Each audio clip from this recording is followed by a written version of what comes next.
11 โมงจนฮอด3 โมงติดตามเขาตาม GPS เขามาฮอดใสย่านเขาบ่ปลอดภัยเพราะเขาหลุดไปขี่มามันย่านหิมะลงอย่างนี้นะ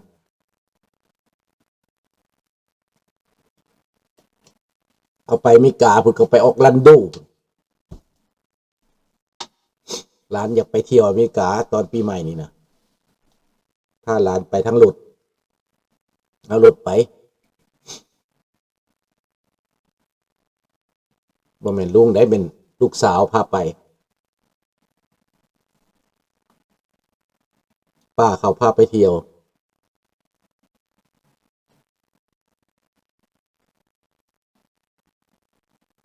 โอ้ว่าสันว่าผมเพิ่งติดตามลุงเอาดีเวลคัมเนาะทุกคนเด้อเอาเข้าเลยเข้ารายการเนาะสบายดีปีใหม่สบายดีพี่น้องลูกหลานคนลาวคนไทยอยู่ใส่กันแล้วแต่ที่หักหอมเสรีภาพและประชาธิปไตยทุกท่านพี่น้อง Welcome to everyone bienvenue à toutes et à tous Good morning Bonjour สบายดีเนาะสวัสดีครับมื้อนี้รายการของเฮาจะบ่ได้ร้องเพลงชาติอีกมื้ออื่นเนี่ยค่อยร้องเนาะเพราะมื้อนี้มันฟ้าวแล้วมื้ออื่นเนี่ยค่อยร้องเพลงชาติลาวเนาะก็เวลคัมเด้อว่าซันเด้อที่เขามาติดตามบ่ทันดนเนาะผู้เพราะว่าเฮาก็ห่างหายกันไปตั้งแต่เริ่มแต่ปีใหม่แต่ฉลองคริสต์มาสเลือกตั้งสสใหม่โพลต่างๆได้สำรวจความเห็นประชาชนจะเลือกพรรคและเขต2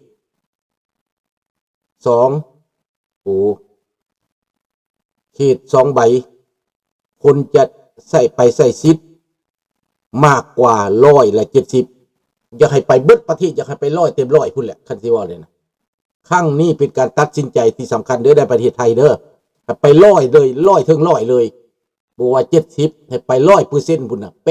80-90%ให้ไปกันเบิดให้เอาใจใส่เรื่องนี้นะเปลี่ยนแปลงบ้านเมืองมันด้วยมือของเฮานี่มันดีแล้วให้เปลี่ยนแปลงบ้านเมืองเนาะไปสู่ประชาธิปไตยก่อนสำคัญบ้านเมืองจะเปลี่ยนแปลงได้ก็คือเอาประชาธิปไตยเนาะและเอาสันติภาพเอาความสงบสุข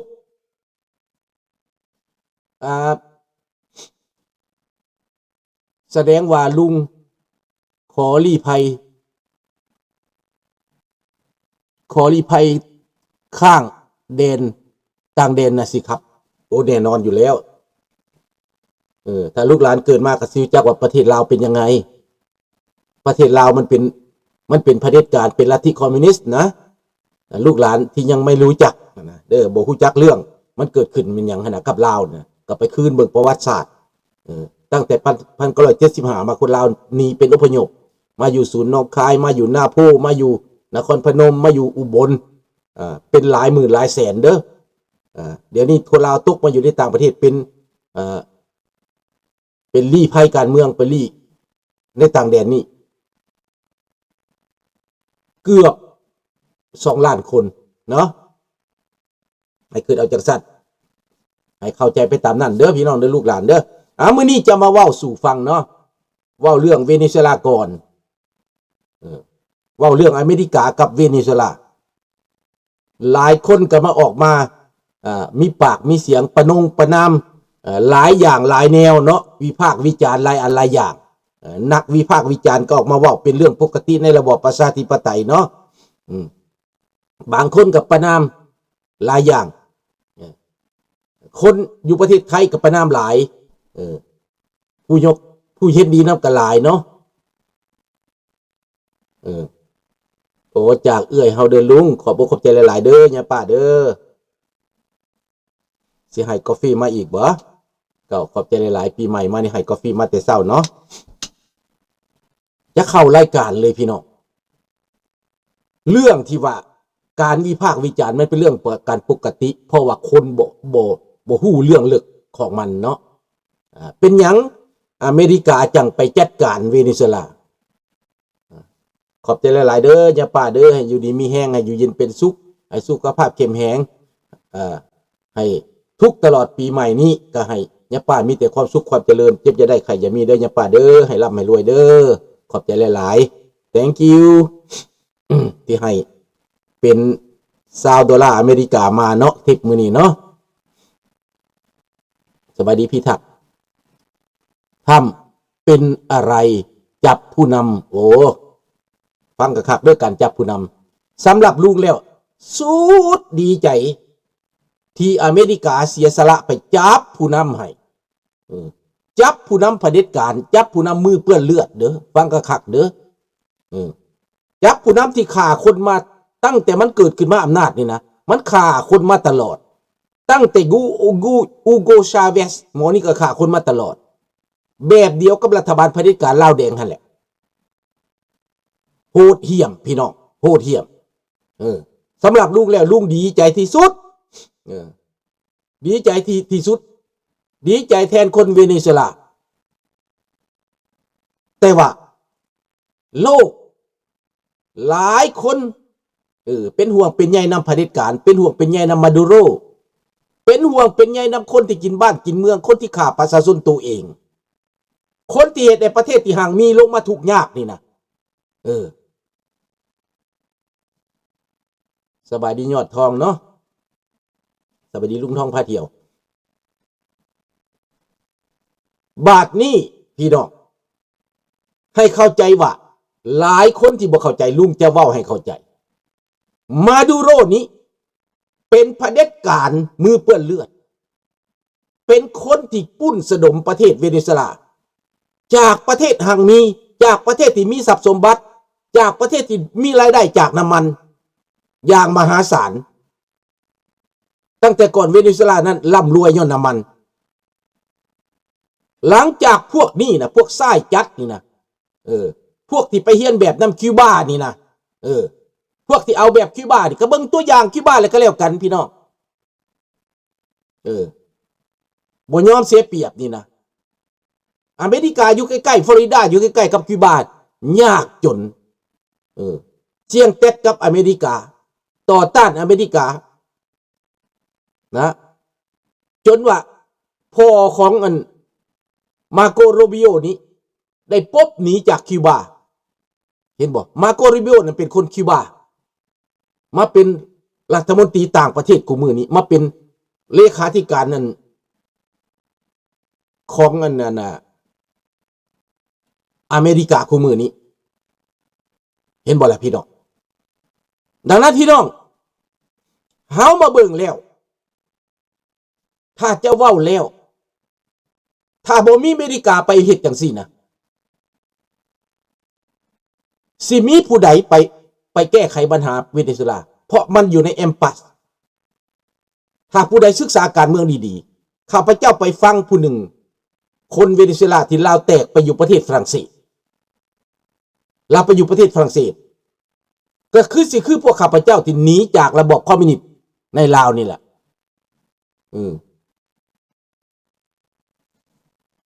บูดูมตายแล้วแต่ที่โดนเราก็เท่าเกตั้งแต่อยู่เมืองลาวพุ่นแล้ว7-80ตั้งแต่1975พุ่นแล้วเราก็ตายเลยเนาะใครสิยืนแท้ตอนนั้นเราก็80แล้วเดี๋ยวนี้50ปีก็ไหลมึง100กว่าปีมาแล้วเนาะดังนั้นพี่น้องดังนั้นมีแต่อเมริกาเท่านั้นที่ตัดสินใจเฮ็ดแบบนี้ไปจัดการกับมาดูโรลุงนี่สุดแสนดีใจคนเวเนซุเอลาเขามีความรู้ความรักผู้เขาเคยเป็นเจ้าเป็นนายมาก่อนที่เขาเคยเป็นข้าราชการมาก่อนที่เขามีการศึกษามาก่อนนั้นสบายดีตุ้ย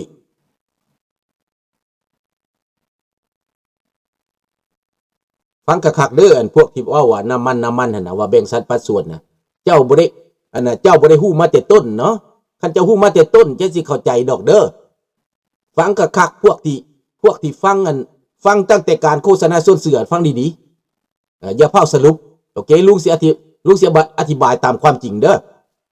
ความจริงคือความจริงแต่เจ้าอิจฉาย่านลือในอเมริกาหั่นนะเจ้าบ่เข้าใจเรื่องแต่ต้นนั้นเป็นอะไร ฟังดีๆให้ฟังดีๆก่อนจังกล่าวจังใส่ให้จังนั้นอันนี้พวกที่เขาอย่าลืนเขาจะว่าแบบนั้นเด้อฟังดีๆวิธีการนั้นมันบ่มีวิธีการอื่นดอกคันบ่ใส่การหุ้นแห่งนี้มันจะนั่งในอำนาจต่อไปเพราะทหารของมันเป็นล้านๆคนพี่น้องอำนาจเผด็จการเป็นล้านๆมันจ้างทหารมือปราบของมันนะหลวงหลายไพ่มากบ่มีทางจะเป็นประชาธิปไตยและบ่มีทางจะเปิดประเทศไปสู่การประชาธิปไตยได้เลยบ่มีทางเลือกแล้วมันบ่มีทางเลือกสำหรับเรื่องส่วนตัวอย่าเผาถามเด้อว่าซันเดอร์ขอเว้าเรื่องการเมืองให้พี่น้องเขาฟังก่อนลูกหลานฟังก่อนเนาะดังนั้นพี่น้องในเมื่อว่าอเมริกาได้ลงมือสาเหตุที่เขาลงมือนั้นมีคนเวเนซุเอลาจำนวนหลวงหลายไพ่มากที่เขาต้องการการเปลี่ยนแปลงในประเทศดังคนลาวต้องการการเปลี่ยนแปลงระบอบคอมมิวนิสต์เอาออกไปนี่นะเขาหนีจากประเทศไป10 ล้านคน7 ล้าน50 ล้านคนหนีจากประเทศได้อยู่บ่ได้นักการเมืองอยู่บ่ได้ผู้เห็นต่างอยู่บ่ได้มาดูโรคปราบเรียบเอาแต่พรรคพวกตัวเองทหารตำรวจเอาพวกตัวเองบัดเลือกเอาแต่พวกชนเผ่าเลือกเอาแต่พวกคนที่ว่าชาวป่าชาวเขาเอาแต่พวกบ้านนอกที่ว่าเขาบ่จักนะจะอีโนอีเนน่ะแบบเดียวลาวแดงไปเอาพวกลาวเทิงไปเอาพวกขมุเอามาฆ่าคนลาวแท้ๆนั่นน่ะไปเอาแก้วจังสิน่ะคล้ายๆแบบนั้นแหละดังนั้นคนเวเนซุเอลาแตกหนีและวิธีสิแก้ไขปัญหาในแนวใดบ่มีทางใดโลกก็เฮ็ดบ่ได้สหประชาชาติก็เฮ็ดบ่ได้ประนามเบิดแล้วแต่ละประเทศก็ประนามเบิดแหละยุโรปก็ประนามกล่าวให้ใส่มาดูโรกล่าวให้ใส่กูชาเวสทุกอันทุกอย่างแต่สหประชาชาติก็เป็นเพียงเสือกระดาษยุโรปก็เป็นเพียงเสือกระดาษเฮ็ดหยังบ่ได้บ่ยอมเสียสละมีแต่อเมริกาเท่านั้นที่จะกล้าจัดการกับพวกนี้อเมริกากับคันเดโมแครตก็บ่กล้าน้อมแนม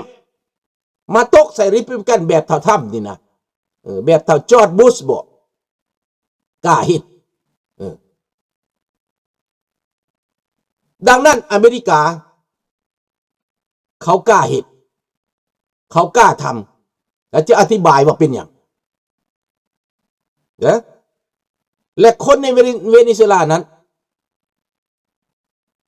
ประชาชนเขาคันว่าเลือกก็เป็นฝ่ายค้านได้อเมริกาก็ต้องสนับสนุนฝ่ายค้าน 8-90% พวกที่หนีไปอดีตประธานาธิบดีหรือว่าคนที่เป็นผู้ที่เลือกตั้งได้หั่นนะได้คะแนน 8-90% แต่ว่ามันบ่เอามันผิดการปฏิวัติมันหยุดมันไล่พวกนั้นหนีมันมีแต่มันได้เลือกยังมากก็มีแต่มันได้ผู้อื่นบ่ได้มันบ่ให้ผู้อื่นได้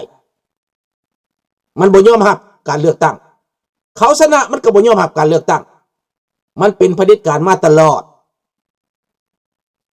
ข้าพเจ้าก็มาแปลกคนที่เป็นห่วงเป็นใยกับเผด็จการนี่นะ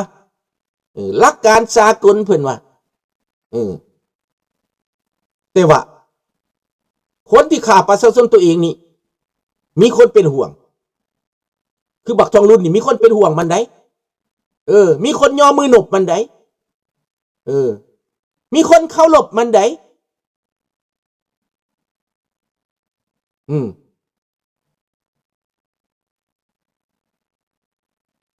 นั่นแหละ